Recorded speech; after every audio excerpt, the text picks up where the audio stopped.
of 1 million cups, and it's really been an amazing trip so far, and a lot of people have helped. The organizers, Rupal was here earlier. She had to step out. She was one of our early organizers. Steve Goad was with myself and Kevin Curry and one or two more back then that actually launched the program. And throughout that period, we've certainly had hundreds of presenters, and we certainly appreciate everyone that's been a part of it, and the folks that come week to week just about. I mean, you're the heart and soul, and it's more than just an event. It's a community that we've developed here that's spreading throughout not only the city but the region. And again, we greatly appreciate your support. Please spread the word. We've helped a lot of businesses, you know, just kind of in their mind get things straight, put a lot of new ideas in their businesses that maybe they wouldn't have thought about without the feedback from our group. So what we've done the last couple years in our anniversary celebration is bring back a few presenters and kind of get an update for them, ask them a couple of questions, and not as tough as the original round when we had you here, but today we've got 3 great presenters, and I'll let each of you take a moment to introduce yourself and your companies. Go ahead, Andrew. Oh, thanks, Chris. My name is Andrew Coplan. I presented in September. I run a company called Secret Hopper. We're a mystery shopping company for craft beer businesses. What we do, we send undercover drinkers to breweries to get feedback on the customer experience, not the beer, but more so the customer experience, because the market's continuing to grow. Past over 6,000 breweries, we want to make sure the customer experience is just as good as the beer. So that's what I do. I always think that's such a cool business. Hi, my name is Shelton Mandello. I'm the founder of Troopster Military Care Packages. I actually have a for-profit side in which we help friends and family members who have a deployed service member send a care package directly to their troop no matter where in the world they are deployed. And then we also have the nonprofit side, Troopster Donations, in which we work with volunteers in the local community to send care packages to troops who might not have families. Well, I'm not going to break character. I'm going to stay seated. I'm Chris Shelton. I am many things. Co-owner of Cure Coffee House and Brasserie, now with 2 locations in Norfolk and Smithfield. Yes, this is Cure Coffee. Co-owner of Curio Coffee Liqueur, which you can buy right at the oceanfront, Chesapeake Bay Distilling, and a couple of ABC stores around town. But I run a nonprofit, is my full-time job, called StartWheel.org, whose mission is to make it easier for entrepreneurs to connect with resources and vice versa here in Hampton Roads. You can visit our website, startwheel.org, find a resource directory, a connected calendar, and some content by and for our local entrepreneurs here in Hampton Roads. We have a significant partnership with Pilot Media, and we're looking for more significant sponsors. We've got ODU backing us thus far. We recently had a launch event at the end of March. Some of you may have attended. We had some 300 or 400 guests in the room at Selden Market in downtown Norfolk, and Senator Warner had a keynote, Mayor Alexander. It was a great day, great event, great launch for StartWheel and the other programs, 757 Accelerate and 757 Seed Fund as well. And I think that's long enough. Thanks. All right, we'll kick off the questions. Andrew, we'll shoot the first one over to you, and then if the others would chime in after his answer. What has been the biggest or recent challenge that you've had to overcome in your business? One of our biggest challenges is still one of the challenges we had when I first presented here. It's reaching out to clients. When we're reaching out to all these breweries, a lot of these people who are working in the breweries are also the janitors, they're brewing the beer, they're the marketing guys, they're doing so many jobs. So a big challenge for us has been getting in contact with the right person. Granted, we've got a lot of brand recognition since we've launched in last May. It's going up each month, but it's still a really big challenge for us finding the best streams of communication to get in touch with the people. We've done phone calls, we've done email, we've done face-to-face. None have been more efficient than the others, so for us it's just a constant process of reaching out in every means possible to try to get more clients. Hopefully as we grow as a brand, it'll become easier. One of the biggest challenges was actually breaking into the market, was creating a brand that people would trust. When I first launched, I was having to beg people to let us send them care packages. And now we receive multiple requests a day. We're finally starting to get the word out there. So I'm really happy to say that was a hard challenge, but it was one that we are starting to overcome. How about running a business while on active Oh my duty? gosh, that is so hard too. Yes. For me, with StartWheel, because that's what I presented, so I'll focus on StartWheel, has been, I guess, facing and trying to overcome my own shortcomings with respect to the challenges of the job itself. For example, I've never had journalism training or been a journalist, but I have to do that to make this whole thing work because content is important. Content is what is going to keep folks coming back and visiting the website, and website traffic is, of course, one of the metrics of a website. So, yeah, facing those challenges. Okay, second question, Chris, we'll start with you. What's the one skill required to run a business that you weren't expecting? And you kind of just answered that question, but. Yeah, learn fast. Time management is very important. But you said one, so yeah, learning quickly with patience. Yeah. I would definitely have to say time management. It's really hard, and I think we talk about this as juggling your time, just really making a plan for yourself and sticking to that so that you don't lose track of everything and nuts. I think my challenge has been very similar, not necessarily just time management, but trying to wear every hat I possibly can. I've done a lot of marketing and management operations, but I'm learning how to make a website, how to do other things that I've never done before. So learning new skills for me is something that's definitely been taking some time. Today, there's just not enough hours in the day to do everything you want to do. I'm still waiting for a 36-hour day rather than 24, but it's not going to happen. So let's start with you, Andrew. What do you do to kind of balance the work-life aspect of your life? Well, I actually still run a food service full-time. I work about 40 hours a week doing that. So I try to give myself certain time slots during the day, whether it's 2 hours in the morning, a few hours late at night that I dedicate to one of my projects. That way my mind's not going from one email for the food service to one email to Secret Hopper. I really try to make myself concentrate on one idea, which is really difficult because my mind's all over the place, but I found that when I'm able to do that, I'm more efficient. Yeah, so I actually am still active duty. This is my last week, by the way, in the Navy. Yes. Round of Congrats. applause. You get the cake. All of it. Yeah. I don't think I can take it. But yeah, setting those restraints. I was having to at one point, I would get up at about 2 a.m. to work on Troopster because I knew I had a watch at 5 a.m. So just trying to find these times to focus on your business because it was important to me. I wanted to take care of those who were deployed. So if it's something that's really important that you know people will enjoy, you find time to work it. Sorry, question again. Work-life balance. Yeah, exactly. I don't know if I've found that. Honestly, that's something I'm still looking for, but I do find time to get out of town and get away from it. I went backpacking this weekend and just get disconnected and then come back to it all over again. I think that's the way I manage it. Just making sure I take time to disconnect. What goals or milestones, in your opinion, would you need to reach to consider your business venture a success? Chris? I gotta think about it. Yeah, me Okay. too. I'll start, I guess. Thanks, guys.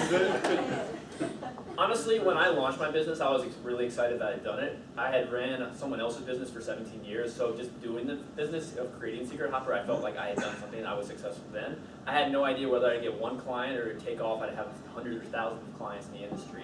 And over the past, I guess, almost year now, every month we've grown, so I'm really proud of that. So I've felt we've been a success, as long as we're continuing to move in a positive direction and learning something new each day, whether it's talking to more clients, taking someone out and buying them a beer. I get excited when I'm able to send people across the country out just to buy a beer, so I think that's pretty cool.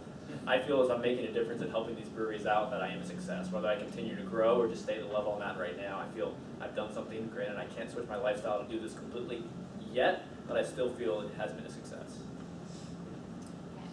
Okay, I'm Got ready. this. Yeah. So recently I just had a grand opening of a ribbon cutting for my new office space. And I had a friend who that day I was very stressed out, and she had me calm down and just take a look around me and kind of take in the milestone that this was and how far it had come. And whenever she had me kind of focus on that, I realized that it really is all just different milestones that you reach. Right now, it was that we finally opened an office space. I'm no longer doing this out of my bedroom or my garage. It's now in a space. And a year ago, I was excited that I had, my entire garage organized for Troopster. and then before that we got 500 care packages somehow overseas, and now we're working on 2,500. So it's that positive direction. Things are going to happen. There are always going to be obstacles, but overcoming them and just moving forward is really one of the most rewarding things in business. She took mine. So, my answer exactly. No, I'll piggyback on that. I think the journey is as important as the destination. For me, I don't know where that destination is. I really enjoy the journey and just moving along that journey in the positive direction that is pursuant to the mission of the business, or in my case, a nonprofit. For StartWheel, I think the success ultimately will be when StartWheel is no longer needed in Hampton Roads, when there's just a vibrancy among the entrepreneurial community that is natural and second nature within that community, and so there will be much less of a need for StartWheel. Isn't that a hell of an answer? The ultimate success is the demise. I hope my board doesn't see this. Maybe you're not going to share this as content. But for the for-profit businesses that I have, I think the goal is the moon. I don't know. For me, a lifestyle, an income that would support a lifestyle of travel, and not to say that I'll resign myself from useful work, but I do really enjoy traveling, and it takes money to do that. Okay, we'll start the next question with Chelsea. We certainly hope that 1 Million Cups has played a role in the development of your company, but there's a lot of other resources throughout the region to help small businesses. Is there other of those resources that you utilize to help you in the growth of your business that's available throughout the region? Oh yes, absolutely. So truly, Hampton Roads is such a great area for growing a business, starting a business. There are so many resources here. Just ODU Innovation Center, now 757 StartWheel, BizConnect Hampton Roads is another one. For me, the Veterans Business Outreach Center over at ODU as well. All of these were wonderful resources.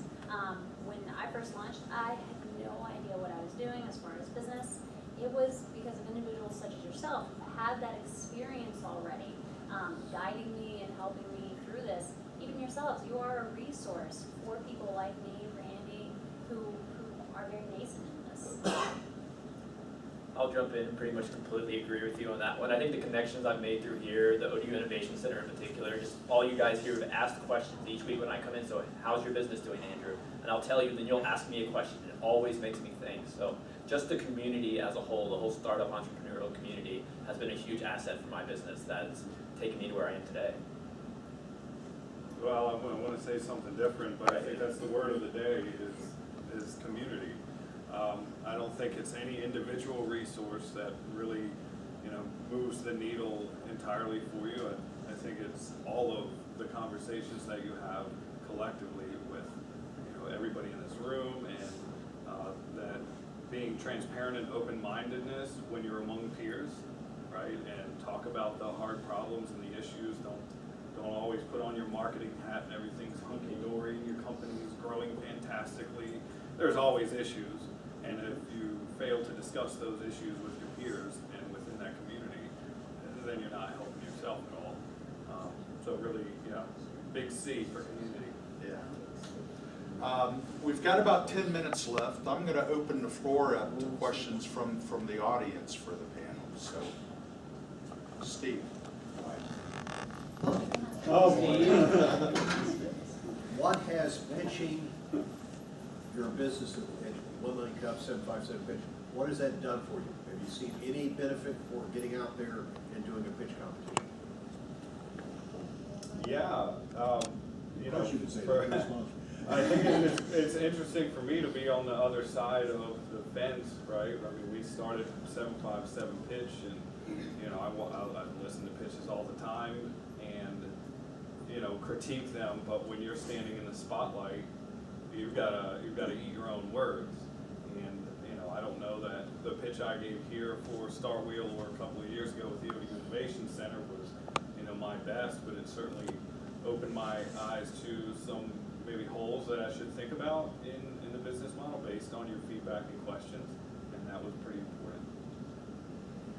I think that a lot of times we end up getting so caught up in our process, or at least I do. I get so caught up in how am I going to do this today? What am I doing? Okay, I have to make sure that these care packs are being packed. But then whenever I started pitching, it helped me to kind of rewind and look at the big picture. Okay, what are the numbers now? Who's my market now? Has that changed in the past 3 years? So it really helped me to take a step back, reevaluate everything, and honestly get to know the numbers in my business better.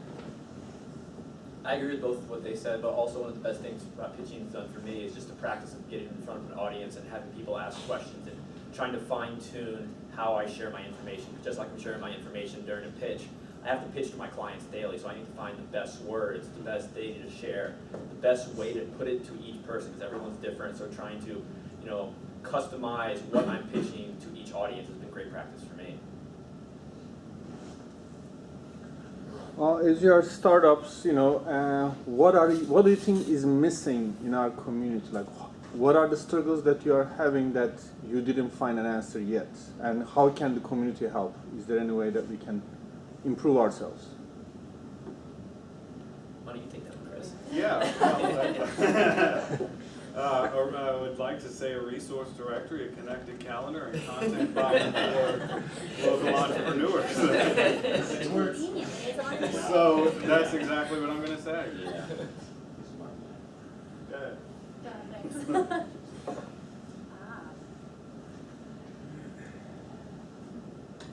Like, what is the struggle that you couldn't solve? I mean, other than sales, I should say. That I wish I can find a resource for this. Yeah, well, let me jump in if you'd like. It's different for every single entrepreneur that I meet in the community, right? Some will be, I can't find a manufacturer or a order fulfillment, and these are all very easy answers to somebody who talks to, order fulfillment, manufacturing folks all the time, and so, sending an email to me is just, Eric Brown, Fulfilltopia, Versability, Eggleston Services, and when you Google these sorts of questions, you're going to find, that's the World Wide Web, that's not the Hampton Roads web. And so there, I think, is a disconnect, and that's part of the need for a StartWheel, something more hyper-local with respect to providing resources and solutions for entrepreneurs. And they come in all shapes and sizes. We've got app developers, we've got, to the other end of the spectrum, lifestyle businesses, restaurants, landscapers, nail salons. We've got, these guys doing interesting things, and so they're all doing different stuff, and the answer to that question is going to be different from each one. And then incrementally, as you go along, those challenges present themselves where you least expect them.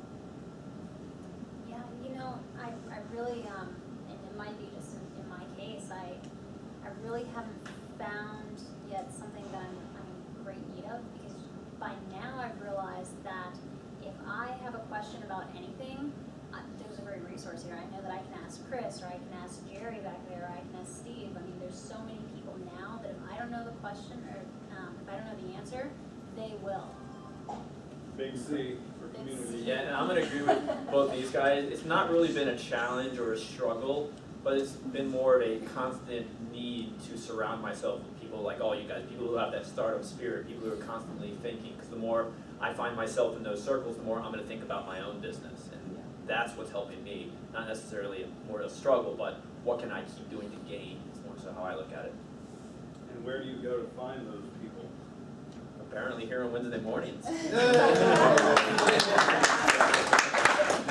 StartWheel level. Yeah. Oh, sorry. As soon as you get a directory. It's up there. Okay, I know. You gotta go to the site. No, I know. S. So would that be StartWheel.org? That site? I don't know, was that StartWheel? I don't need to buy car stuff. Not .com. .org. O-R-G. Other questions? That's been my biggest challenge. Can Yes, I sure. ask something that's a little bit off subject, a Absolutely. little bit divergent? My favorite. A little bit related Sounds fun. a little bit related to the community. Charles brought me here today because I have food background, and he and I are working on something together that may someday result in a TV show, I hope. But also in my real life, I'm in a job that is killing my soul, and I wanted to put it out there that I'm looking for more fulfilling and rewarding work and a place to live. But because this is food related, I wanted to put it out to this group. And I know so many people here that I'm attached to on LinkedIn. Some people are shaking their heads, and people that I've met in real life. You and I are attached on LinkedIn. But I've got food background, business background, media, marketing, communications. We met in a defense related situation. So if anybody needs anything, I thought this would be a good place to put it out, especially since it was food related. But I have so much background in so many other areas and didn't want to miss the opportunity to try to connect with so many people. And thank you so much for letting me diverge a little bit. Awesome. Wednesday mornings? Jared? J-Dog. What's been the most fun? Good question. Gosh, I always end up bringing it like back to me, sorry. I think it's exciting to grow. Each day I'm able to, get a new client, or if I add a brewery to our roster from Colorado or Iowa or somewhere really random. It's just exciting for me to see it going in an upward direction. My wife gets tired of me talking about it at dinner sometimes, but for me, anytime I can do something that just gets me pumped, I mean that's the fun of it. Just seeing where it goes next. Absolutely, absolutely, I definitely agree. It's so cool just to see all the other people who get so excited about what you're doing, and it just makes you even more excited. You just want to keep going, and that's so much fun. Yeah, it's definitely watching the conversations that I have with entrepreneurs, be put to use in their practice, and then getting the feedback, hey, that was super helpful, and I appreciate it. That is the most fun for me. And to kind of go back to something Chris said earlier about he'd love to be able to travel all day. Isn't that a goal for all of us? But someday, I do hope this company is something I can do full time. But at that point, there'll probably be another company I want to get involved in. So it's probably just going to keep being a circle. But that's the fun, is to see where it can go, and hopefully get to that point where you can only do one job. 'Cause I know all of us here, have lots of projects we're working on. It'd be nice to, wow, this is our only project. I don't know what I would do with myself at that point. Maybe that'd be a bad thing. Andrew or anyone else who may be attached to breweries, I've traveled considerably, and that may be part of this TV show also. But I lived in Israel, have friends in Israel, and have a friend who runs a brewery in Israel. In Israel? We're not international yet. No, I know, but do you have a feel at all if any of the new places are interested in breweries in other countries and possibly getting into some kind of a connection with them? I mean, we would love, are you asking would I like to take the company international? Or? Well, I have spoken to this friend in Israel and asked if he might be interested in connecting with anyone here because this is such an up-and-coming area with the new breweries. And just because you happen to be connected to that, I wondered if there was anyone who might be interested in bringing things in from other countries or getting their stuff out to other countries. I think he right now, because it's his own little place, would love to have some kind of connection with the States. He's actually Scottish. And I'm not necessarily involved on the brewing side of the operation, I'm more so on the customer experience side, but I know in the But you've brewery, got contacts. I know in the brewery world, there is a lot of collaboration going on. Breweries love to work with other breweries, so for your friend's sake, I mean, I think it would definitely be beneficial for him to reach out, to American breweries, they could do like, some kind of collaboration. Well, I offered to him to be Yeah. sort of the middleman, but I just thought I would. And I definitely think breweries would be receptive to that, because Right. it's new, unique, if they can Yeah. do something to stand out, that's definitely an Yeah. advantage for them. Yeah. And he's doing it in a really interesting part of Israel Very too, cool. so that adds a little bit Very cool, to definitely. it. Bob, did you have a question? Yeah, what is your opinion about the adequacy of the availability of equity capital in Hampton Roads? And has that been a constraint on your business? How can we find more? I've just started looking into developing more partners to build equity and to have investors with that. I actually think that Hampton Roads has a great opportunity. There are a lot of individuals here. I know that there's 757 Angels. I know that there are organizations here who can help with that. So I'm not too worried in that area. You can probably talk about it. Yeah, so there's certainly not an abundance. I think we all have that feeling. There's not an abundance. That was, the need for 757 Angels. That is the need for 757 Seed. ODU is working on an innovation fund. Several, cities are putting together packages to, support the lower end of the capital spectrum. And so there's certainly a need for it. If you're in Silicon Valley, you can get away with a less elaborate story or a less convincing story for your startup and still get capital. Whereas here, it's got to be a much tighter story, right? It's the pipeline is there's a huge opening for the funnel here, but the exit for that funnel, the actual point at which you get capital is a lot smaller. For example, 757 Angels meet 3 times. They only see or present, 9 startup stories a year, and they kind of focus a little higher, on the capital spectrum. There's got to be more traction, and that was the need for 757 Seed, right?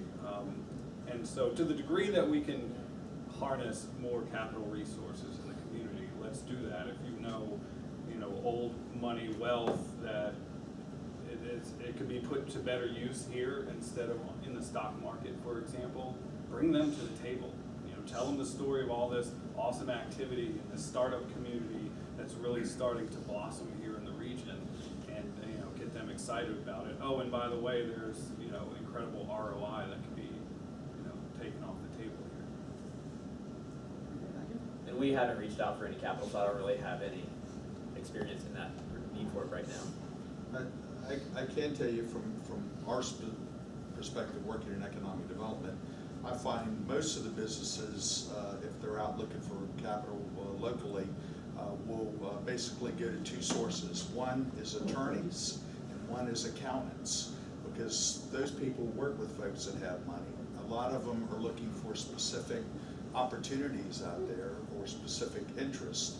So that's something that's out there. So I would suggest any company to kind of network, to meet a lot of attorneys, a lot of accountants, and ask, hey, do you have any customers that might be interested in investing? I'll add on to that strategic corporate partnerships could be an excellent way to get capital, right? So if you have, I'm not going to think of an example off the top of my head, but yeah, strategic partnerships with big companies who have lots of money, who generally the larger the company, the more difficult it is to consistently innovate. And rather than try to innovate from within, that's why you see them often buying technologies, buying companies, investing in more nascent technologies. So, whatever your business is, like, I can think maybe you could partner up with some of the larger beer distributors, for example, or some larger organization that supports military efforts, or ADS, for example. Yeah, I'm meeting with them next, actually. Okay. If Like I anyone said. has an in with Frito-Lay, though, please let me know. It's funny you say beer distributors, Chris. It's funny you say beer distributors because beer distributors don't want me to help these breweries out because they want people to buy beer from the bars and restaurants as opposed to going to breweries. So that would actually, yeah, things I learned. Yeah, Chris, I think that your point on corporate venture capital is extremely important. That is, and because they are a lot more patient in the growth of your business because the financial guys are competing, with return on investment requirements for their investors. But private companies want to take advantage of the product that you are producing to help their sales. Right, we call that smart money. And they can be a lot more patient. You aren't under that kind of time pressure all the time. So I think, how can we interest the major corporations? We don't have very many. Well, when you find the answer, let me know because I need some sponsorships for StartWheel. Yeah, I think that we need to have a big push on attracting corporate venture guys. Not all corporations, are interested in venture capital, but as you point out, it's hard to get new ideas from their employees because their experience is so narrow. So I think that would be a good project is to interest of the large corporations in taking equity investments in small companies. The other advantage is that they don't want a lot of equity. They aren't interested in making money off of their stock. They're interested in using you as a source of new products for them. And so it's far better for the entrepreneur, and also it's an immediate acquisition path. You don't have to then sell yourself to other companies. You have your path clearly laid out. So it just seems to me that we need to make. How can we find the corporate investors and introduce them to Million Cups? Okay, last question, Last we'll wrap it question up. to each one of you. What can 1 million cups do for you?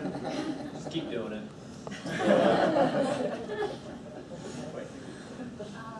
Yeah, just continue being such a great resource for us, for those of us who are new and who need help and experience in pitching and getting into the area. Wherever I am in 10 years from today, invite me back for that panel. Yes. One thing too, we do, again, we all have various tools with social media. We really love the success of our businesses and the struggles too. So, you notice we post a lot of things about StartWheel, about your company, about Chelsea and Troopster, because that's part of building the community and sharing with the community all the exciting things that are going on. So I just want to mention that. Those of you that have Facebook and Twitter and the like, we love success stories and we love our alumni. So again, thank you to Andrew, Smile. Chelsea, and Chris for coming today. Thanks, guys.